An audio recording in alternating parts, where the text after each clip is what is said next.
So in today's video, I'll be showing you how to import and export databases in MySQL Workbench. I have a simple database just for testing. So let's start the video. We will, by clicking on the server. We will export our data first. Click on data export.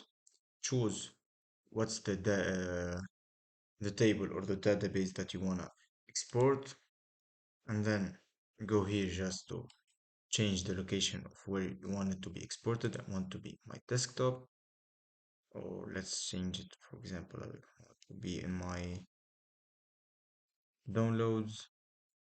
Click on OK, and then export progress, and then start export. Let's overwrite it, and then one of one exported.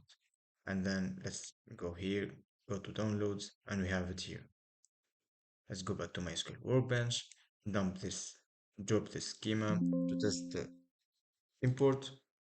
Let's go back to server, go to data import, choose the second option because we are choosing the export file. Go to downloads where our file is, click on this one, click on open, and then just go here and import progress, and then start import, and it will be, think it will be running for you successfully. I just have an error with my PC. So that's all. If you like this video, please don't forget to subscribe and hit the like button for more tutorials.